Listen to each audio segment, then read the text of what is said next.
세조기 행사 이후에 이제 오늘 말씀은 유다의 마음속에 악한 마귀가 들어가서 예수님을 배신하는 거죠. 배반하고 사람들에게 예수님을 팔아 넘기는 그러한 장면이 시작되는 모습이 기록되고 있습니다.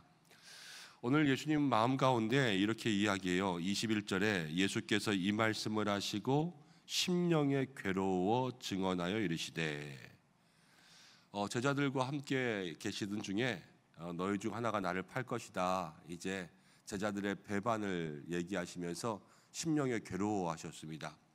인자의 고난, 십자가를 통하여서 괴로워하기도 하셨고, 또 제자들 중에 가장 가까운 사람이 자기를 배신한다, 이런 것을 통하여서 마음 가운데 괴로움을 느끼고 그것들을 이야기하신 거죠. 근데 제자들의 반응이 그렇습니다. 옛날에 그 하춘아 씨가 불렀던 노래 같아요. 사랑이 야속하더라, 가는 당신 무정하더라, 이런 노래 있었지요. 사랑이 야속하고 가는 당신 무정하고. 근데 오늘 제자들의 모습이 꼭 그와 똑같은 것 같아요. 먼저는 제자들의 반응이 나옵니다. 그런데 모든 제자들이 예수님이 왜 괴로운지에 대해서는 관심이 별로 없어요. 예수님이 너희 중 하나가 나를 팔리라 그랬는데 그 사람이 누구냐에 대해서만 의심합니다. 예수님의 마음에 대해서 제자들이 아는 것이 아니라요, 그 사람이 누구냐, 자기들의 호기심을 채우려고 하고 우리는 아니지 하고 의심하는 모습들만 지금 기록되어 있어요. 제자들이 예수님의 마음을 정말로 몰라주는 거죠. 야속하지 그지없는 그러한 제자들의 모습이 기록되어 있습니다. 먼저는 나는 아닌데 하는 마음, 이거는 영적인 안심이라고 할 수 있어요. 영적인 안심. 나는 아니지. 나는 아니니까 그 다음 누구냐, 범인을 색출하려는 그러한 궁금증이 생겨난 건데요. 제자들 가운데서 예수님이 사랑하시던 제자 요한을 이야기하는데, 요한은 예수님 가까이에서 예수님 품에 누워 있었습니다. 근데 베드로가 어떻게 했나, 오늘 말씀 가운데 보니까 멀리 앉아있던 베드로가 고개로 이렇게, 야, 물어봐, 빨리 물어보라 그러는 거예요. 그러니까 요한은 또 그 사인을 받고 기가 막히게 또 물어봐요. 예수님에게, 예수님 누굽니까? 그러면서 물어보죠. 제자들 다 누구나 옆에서, 야, 예수님 좀 위로해드려, 예수님 좀 이렇게 토닥토닥 해드려, 아니면 왜 그러시냐고 좀 마음 편하게 하시라고, 아니면 우리가 예수님을 위해서 좀 기도해드리자. 기도도 배운 제자들이거든요. 이런 제자들은 하나도 없었어요. 그냥 그들의 마음속에 이 영적인 둔감함, 자기중심적인 신앙을 가지고 있으니까요, 이 예수님에 대한 마음들을 몰라주는 거예요. 우리도 오늘 하나를 살아갑니다. 여러분, 우리가 살아가면서 예수님이 우리 마음 알아주시기는 많이 바라지만, 여러분들은 얼마나 예수님의 마음을 알아드리기를 원하면서 살고 계세요? 오늘 나를 향한 주님의 마음은 무엇일까? 내가 일하는 동안, 아니면 내가 교회에서 봉사하는 동안 교회를 향한 주님의 마음은 무엇일까? 세상을 향한 주님의 마음은 무엇일까? 우리에게 이러한 마음이 있어야 된다는 거예요. 신앙생활하면서 늘 내 중심적으로 살아가죠. 주님이 나한테 뭐 해주시는 것만 우리는 많이 생각해요. 주님이 생각할 때 야속하죠. 날마다 은혜 베풀어 주시고 생명 주시고 우리와 동행하여 주시고만 맨날 지만 생각하는 거예요. 어떻게 보면은 오늘 한날을 살아갈 때에 내가 주님을 위하여서 무엇을 할까, 이것들을 함께 생각할 수 있는 저와 여러분들 되시기를 바랍니다. 저도 매일 아침마다 기도할 때 주의 뜻 이루게 하여 주옵소서 하면서 기도 마칠 때는 보면 다 제가 마음속에 생각하는 것들만 기도하고 마치는 것 같아요. 근데 기도는 그게 아니잖아요. 주님의 음성을 듣고 주님의 뜻을 알고, 하나님 내가 오늘도 어떻게 살아갈까요? 주님의 생각과 마음에 우리를 맞추는 것이 기도인데, 우리는 알면서도 우리의 마음속에는 여전히 우리 중심적인 것들이 너무나도 많이 있다라는 것을 돌아보게 되는 거예요. 나는 아니면 됐지. 여러분, 영적 안심할 수가 없어요. 우리도 다 똑같잖아요. 모든 사람이 다 똑같아요. 날마다 언제 넘어질 줄 모르고요, 선줄로 생각하는 자는 넘어질까 조심하라 그랬습니다. 우리도 그렇지요. 똑같았을 거예요. 제가 오늘 여기서 여러분 중에 하나가 어저께 거짓말한 거 여러분 아시죠? 그러면 나는 아닌데 그러면서 누구야 그러면서 다 돌아볼 거예요. 그렇죠? 우리들의 마음이 똑같단 말이에요. 아니 오늘 이 말씀 들었으니까 오늘만큼은 달라야지, 하나님의 마음을 더 많이 알아들으면서 살아야지, 이러한 마음을 가지고 기도하면서 주님 앞에 나아갈 수 있는 여러분들의 삶이 되시기를 바랍니다. 그래서 사랑이 야속했어요. 제자들이, 야속한 제자들과 또 가는 당신 무정한 사람은 누구냐면요, 유다예요. 유다. 예수님께서 이 떡 한 조각을 떼어서 주는 자가 그니라 그러면서 떡을 떼어서 유다에게 주면서 네가 하는 일을 속히 해라 그랬습니다. 제자들은 몰랐습니다. 그렇지만 유다는 그 떡을 받고 나갔습니다. 무정하게 나가버렸어요. 여러분 가만히 생각해 보세요. 떡 조각을 줄 때요, 사탄이 그 속에 들어갔다 그랬습니다. 그 다음 나갔어요. 근데 이 유다가 예수님을 사람들에게 팔아 넘기기로 마음 먹고 약속했을 때가, 떡을 받은 순간 사탄이 들어와서 팔아 먹어야지, 내가 사람들 찾아가서 예수님 팔아 넘겨야지, 이렇게 생각했을까요?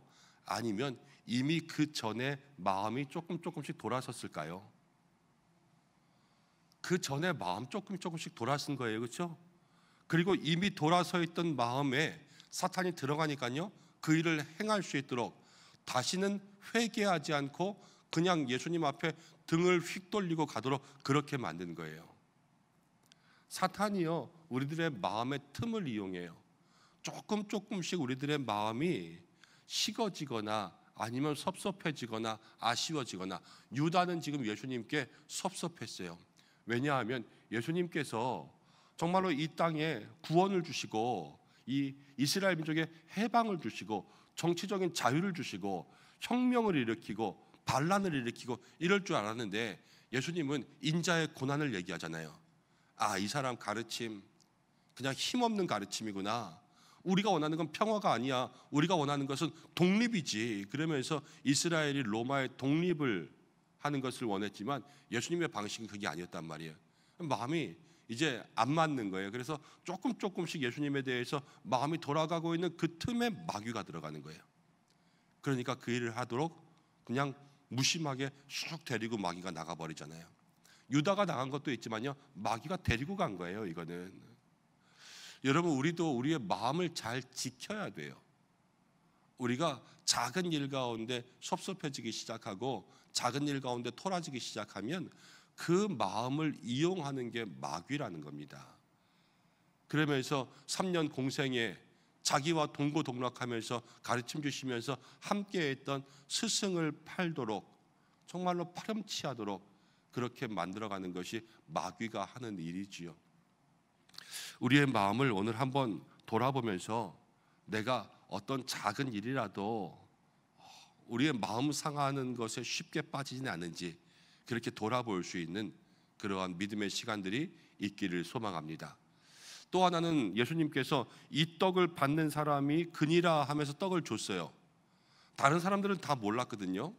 그렇지만 유다는 알았을 거 아니에요. 솔직히 자기가 그런 마음을 가지고 있었는데, 예수님이 그 말을 하면서 딱 떡을 줬는데, 그럼 받으면서 어떤 생각이 들었겠어요?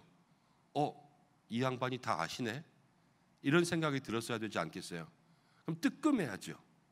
뜨끔했다라는 것은 예수님과 3년 동안 예수님의 기적도 보고 가르침도 보고 능력도 보고 그랬으면, 내가 이런 마음 먹으면 안 되겠구나. 예수님은 다 아시는구나.